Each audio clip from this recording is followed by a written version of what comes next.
வணக்கம் மக்களே, நான் உங்கள் விமல்.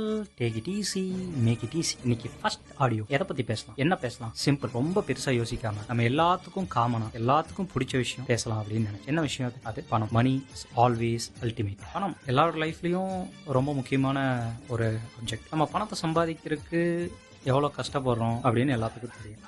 ஆனால் அதை ஒரு கோலாக பார்க்காம ஒரு ப்ராசஸாக பார்த்தா எவ்வளோ அழகாக இருக்குன்ற விஷயத்த என் லைஃப் எக்ஸ்பீரியன்ஸில் நான் ரியலைஸ் பண்ணியிருக்கேன். யோசிச்சு பாருங்கள், எல்லாரும் ஒரு 20-21 வயசில் ஸ்டடீஸை முடிச்சுட்டு ஒரு வேலைக்கு ஜாயின் பண்ணி அந்த வேலையில் ஒரு 5-6 வருஷம் போகிறதே தெரியாது. எவ்வளோ ப்ரெஷர் இருந்தாலும் சரி, எவ்வளோ ஸ்ட்ரெஸ் இருந்தாலும் சரி, மாதம் 31 ஆனால் எழுதுகிற சேலரி, அந்த சேலரி எடுத்து நிறைய கனவுகள், நிறைய பர்ச்சேஸ், ஃப்ரெண்ட்ஸ் கூட நிறைய வெக்கேஷன்ஸ், அப்பா அம்மாவுக்கு நிறைய சர்ப்ரைசஸ், கேர்ள் ஃப்ரெண்ட்ஸுக்கு நிறைய கிஃப்ட்ஸ், பாய் ஃப்ரெண்ட்ஸ் இருந்தால் பாய் ஃப்ரெண்ட்ஸ்க்கு நிறைய கிஃப்ட்ஸ் எல்லாத்தையும் கொடுத்துட்டு ஹாப்பியாக மறுபடியும் 1ஆம் தேதியிலேருந்து கண்டினியூஸாக நம்ம ஒர்க்கில் கான்சென்ட்ரேட் பண்ணி அப்படியே போகும் லைஃப். அந்த லைஃப் நல்லா போயிட்டு இருக்கும்போது ஒரு 6-7 இயர்ஸ் கழிச்சு நம்ம லைஃப்பில் ஒரு கமிட்மெண்ட் வரும். அதுதான் மேரேஜ். அந்த கமிட்மெண்ட் இப்போ நிறைய டிபேட் இருக்குது. அது வேணுமா வேணாமா, அது தேவையா தேவையில்லையா? எல்லாரோட லைஃபையும் கண்டிப்பாக அந்த கமிட்மெண்ட் வரும். கல்யாணம் பண்ணி ஒரு 1 இயர் 2 இயர் ஹாப்பியாக போகும் லைஃப். நம்மளுக்குன்னு ஒரு குட்டி ஜூனியர் வருவாங்க. அதுக்கப்புறம் தான் நம்ம மைண்டில் அந்த தாட் கிரியேட் ஆகும். என்னடா இது, இத்தனை நாள் ஒரு சேலரி வாங்கி ஹாப்பியாக வாழ்ந்துட்டோம், இப்போ நம்மளுக்குன்னு ஒரு ஒய்ஃப் வந்துட்டாங்க, ஒரு குழந்தை இருக்குது, 1 2. இவங்களுக்காக நம்ம என்ன பண்ண போகிறோம்? இவங்களுக்கு எது கொடுத்தா பெட்டராக இருக்கும், எது கொடுக்கக்கூடாது,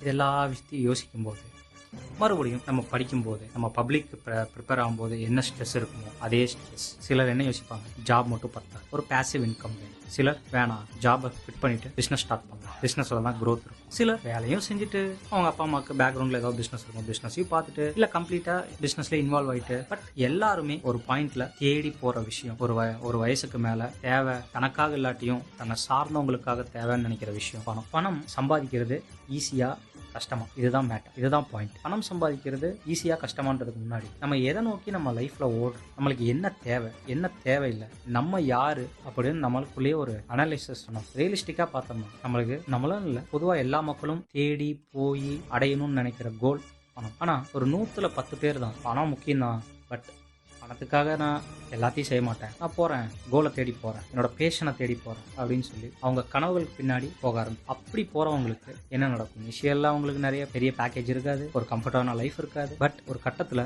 ஒரு 5 years 6 years 7 years 8 years 9 years 10 இயர்ஸ்னு வரும்போது அவங்களோட ஜஸ்ட் ஒர்க் எக்ஸ்பீரியன்ஸ் மட்டும் இல்லாமல் அவங்க பிடிச்சி பண்ண வேலையால் அவங்களோட ஸ்கில் டெவலப் ஆகும். அந்த ஸ்கில் அவங்களோட லைஃப் ஃபுல்லாக யாரையும் டிபெண்ட் பண்ணாமல், எந்த பாஸ்க்கும் பயப்படாமல், ஜஸ்ட் ஒரு கம்பெனிக்கு சொம்படிக்காமல் தன்னை சர்வை பண்ணுறதுக்கு ஹெல்ப் பண்ணும். அந்த ஸ்கில் என்னவா வேணா இருக்கலாம், ஒரு சின்ன ஸ்டிச்சிங்லேருந்து, ஒரு அயனிங்லேருந்து, என்னவா வேணும், ஸ்போர்ட்ஸாக இருக்கலாம், டான்ஸாக இருக்கலாம், சாங்ஸாக இருக்கலாம். அந்த ஸ்கில்லை டெவலப் பண்ணி அதன் மூலியமாக பணத்தை, ஃபினான்ஷியல் ஸ்ட்ரென்த்தை டெவலப் பண்ணணும்னு நினச்சா அந்த ப்ராசஸ் ரொம்ப ரொம்ப ரொம்ப ரொம்ப ஈஸி. பட் இதெல்லாம் எனக்கு வேணாம், எனக்கு பணம் வேணும், ஓடுறேன் ஓடிக்கிட்டே இருப்பேன்னு நினச்சி நம்ம ஓடிக்கிட்டே இருந்தோம்னா கடைசி வரைக்கும் ஓடிக்கிட்டு தான் இருக்கும். ஏன்னா பணம் நம்மளை விட ஸ்பீடாக ஓடி போகும், நம்ம அதை துரத்திக்கிட்டே தான் இருக்கும். இது ஒரு குண்டு சட்டிக்குள்ளே குதிரை ஓட்டுற மாதிரி தான், இதுக்கு முடிவே கிடையாது. நம்ம எப்போ யூட்டன் எடுத்து எனக்கு அதெல்லாம் வேணாம், என் ஸ்கில்லை தேடி போகிறேன்னு நம்ம எதிர் திசையில் ஓடுறோமோ அப்போ தான் நமக்கு எதிர வர்ற பணத்தை நம்ம போய் தேடணும் அவசியம் இல்லை, பணம் நம்மளை தேடி வரும். நான் பேசுறது ஜஸ்ட் பணத்தை பற்றி மட்டும் இல்லை, ஒரு வெல்த், சக்ஸஸ், பேர், புகழ், இது எல்லாமே இருந்தால் சுற்றார்கள், உறவினர்கள், நண்பர்கள், இவங்களுக்கு இடையே ஒரு நல்ல ஹெல்த்தியான ரிலேஷன்ஷிப், இது எல்லாமே வரும். அதை எப்படி எல்லாம் பண்ணலாம், அந்த பணத்தை சம்பாதிக்கிறதுக்கு என்ன நல்லா வழி, எந்த மாதிரியான ஹேபிட்ஸ் இருந்தால் அந்த பணம், அந்த வெல்த் நம்ம கூடயே இருக்கும், ஈஸியாக நம்ம அதை எப்படி நம்ம அதை அச்சீவ் பண்ணலாம். இந்த மாதிரி சின்ன சின்ன டிப்ஸ் என்னோட லைஃப்பில் நான் அனுபவிச்ச, ஓகே இதுதான் ப்ராப்பர் வே, இப்படி தான் நம்ம லைஃப்பை ரன் பண்ணணும்னு நினச்சேன், நான் உணர்ந்த, எனக்கு ஹெல்ப்ஃபுல்லாக இருந்த விஷயத்த ஜஸ்ட் நான் எனக்குள்ள மட்டும் வச்சுக்காம என் நண்பர்களாகிய உங்க கூடயும் ஷேர் பண்றதுல நான் ரொம்ப சந்தோஷப்படுறேன். ஃபர்ஸ்ட் நம்ம என்ன பண்றோம், நமக்குள்ள எந்த மாதிரியான ஹேபிட்ஸ் இருக்கணும். சின்ன வயசுல நிறைய பேர் சிறு சேமிப்புன்ற விஷயம் ஸ்கூல் லைஃப்லேருந்தே அதை நம்ம பண்ணியிருக்கோம். பட் அது வளர வளர வளர வளர ஒரு காலேஜ், ஒரு ஹை ஸ்கூல்னா வரும்போது நம்மளோட தேவைகள் அதிகனால அந்த மாதிரி ஹேபிட்டை நம்ம அதிலே விட்டுரும். அதிகபட்சம் ஒரு 8வது வரைக்கும் அந்த மாதிரி ஹேபிட் வந்துருக்கும், அதுக்கு மேலே அதை விட்டுருக்கும். நம்மளுக்கு ஒரு சின்ன சின்ன பைசாவை சேர்த்து வைக்கும் போது எவ்வளோ ஹெல்ப்ஃபுல்லாக இருக்கும் அப்படின்னு நம்மளுக்கு தெரிஞ்சிருக்காது. ஏன்னா அது ரொம்ப ரொம்ப ரொம்ப ரொம்ப சின்ன சின்ன பைசா. நம்மளுக்கு அப்போது பணம்னா என்ன, பணத்தினால அதிகபட்சமான ஒரு ஆசைனா நம்ம சைக்கிள் தான், சைக்கிளை வாங்கணும், அதுக்காக பணம் சேர்த்து வைக்கும். ஒரு வீடியோ கேம் வாங்கக்கா பணம் சேர்த்து வைக்கும். அதுக்கு மேலே நம்மளுக்கு பணம்னா என்ன வேலை செய்யும், அதுக்காக நம்ம எவ்வளோ வேலை செய்யணும், இதை பற்றிலாம் நமக்கு கவலையே இல்லை. ஏன்னா நம்ம அதை சம்பாதிக்கல, நம்மளோட பெற்றோர்கள் நம்மளுக்காக அதை சம்பாதிச்சு நம்மளை சொஃபஸ்டிகேட்டடாக வச்சுட்டு இருந்தாங்க. ஸோ நம்ம ஒரு பெற்றோர் ஆகும்போது நம்மளுக்கு அந்த ரெஸ்பான்சிபிலிட்டி வரும்போது அந்த பணத்தோட அருமை நம்மளுக்கு புரியும். ஸோ நண்பர்களே, பணம் எப்படி சம்பாதிச்ச பணத்தை எப்படி சேமிக்கிறது, சேமிச்ச பணத்தை எப்படி நம்ம வேலை செஞ்சு சம்பாதிச்ச பணம் சேமிக்கப்பட்டு அந்த பணத்தை நமக்காக எப்படி வேலை செய்ய வைக்கிறது, அதுவும் ஒரு ஸ்கில் தான். நீங்க ஒரு ஸ்கில்லை வச்சு சம்பாதிக்கிறீங்க, அதை சேர்த்து வைக்கிறீங்க, அந்த பணத்தை மறுபடியும் உங்களுக்காக வேலை செய்ய வைக்கிறீங்க. ஸோ இந்த இடத்துல 3 ஸ்கில் வந்திருக்கு உங்களுக்கு. சம்பாதிக்கிறதுக்கான ஒரு ஸ்கில், சேர்த்து வைக்கிறது ஒரு ஸ்கில், டிசிப்ளின்டாக சேர்த்து வைக்கிறது. இன்றைக்கி நான் 10 ரூபா எடுத்து உண்டியில் போடுவேன்னா 10 ரூபா எடுத்து போட்டுருவேன். அது என்ன ஆனாலும் சரி. இந்த மாதம் 1000 ரூபா எஸ்ஐபியில் போடுறேன்னா 1000 ரூபா எஸ்ஐபியில் போட்டுருணும். அது தலையே போனாலும் எனக்கு வேலை இருக்குது வேலை இல்லை அதெல்லாம் ரெண்டாவது பட்சம். சேவ் பண்ணணும்னா பண்ணணும். இந்த ஒரு habit, savings habit, just not a habit, இதுவும் ஒரு ஸ்கில். என்னை பொறுத்தவரை பணத்தை எப்படி நமக்காக வேலை செய்ய வைக்கிறதுங்கிறது தான் இருக்கிறதுலே ஹைலி காம்ப்ளிகேட்டடான ஸ்கில். அதை நம்ம டெவலப் பண்ணணும். ஃபஸ்ட்டு ஸ்கில், பணத்துக்காக நம்ம வேலை செய்கிறது, அது வேலை செஞ்சு தான் ஆகணும். அது ஏதோ ஒரு விதத்தில் நம்ம படித்த படிப்புனாலேயோ, நமக்கு தெரிஞ்ச விஷயத்தினாலேயோ, நம்ம அப்பா அம்மாவோட பேக்ரவுண்ட்னாலேயோ எப்படியாவது நம்ம செஞ்சு தான் ஆகணும். இப்படியே தான் போகிறோம். Second savings. அதுவும் ஒரு பெரிய வித்தை கிடையாது.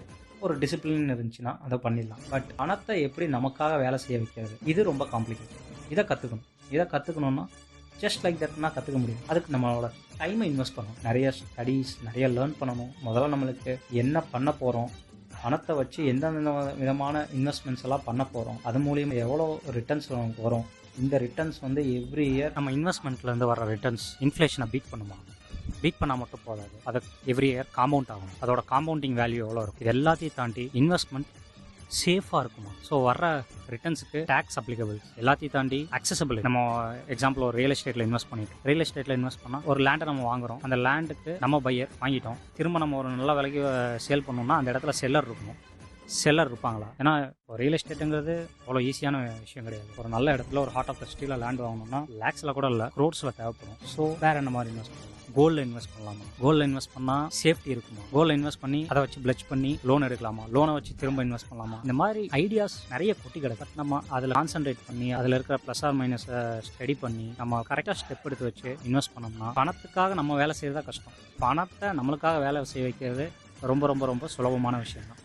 ஸோ அது எல்லாத்த பற்றியும் எனக்கு தெரிஞ்ச விஷயங்களை நான் உங்கள் கூட ஒவ்வொரு நாளும் ஷேர் பண்ணுறேன். ஷேர் பண்ணுறது மட்டும் இல்லாமல் நீங்கள் ஒரு பேசிவ் இன்கமாக நீங்கள் ஏர்ன் பண்ணுறதுக்கு நான் ஏர்ன் பண்ணிட்டு இருக்க மெத்தட்ஸை சொல்லித்தரேன். மறக்காமல் நம்ம சேனலை சப்ஸ்கிரைப் பண்ணுங்கள், லைக் பண்ணுங்கள். ஏதாவது குறை நிறைகள் இருந்தால் கமெண்ட் பண்ணுங்கள். உண்மையாகவே உங்களுக்கு அடுத்தடுத்த சேனல்கள் உங்களுக்கு ரொம்ப பெனிஃபிட்டாக இருந்துச்சுன்னா உங்களோட ஃப்ரெண்ட்ஸ் ரிலேட்டிவ்க்கு சஜஸ்ட் பண்ணுங்கள். சேனலை பார்க்க சொல்லி வற்புறுத்துங்க. கண்டிப்பாக உங்களுக்கு என்டர்டெயின்மெண்ட்டாக மட்டும் இல்லாமல் உங்கள் அறிவு பசிக்கு ஒரு நல்ல தீனி போடக்கூடிய ஒரு சேனலாக take it easy make it easy இருக்குன்றதுல எந்த விதமான சந்தேகம் இல்லை. கண்டிப்பாக அதுக்காக என்னோட முழு முயற்சியை நான் கொடுக்குறேன். இந்த வீடியோ இதோட முடிச்சுக்கலாம். தேங்க்யூ. இது உங்கள் Vimal. Take it easy and make it easy.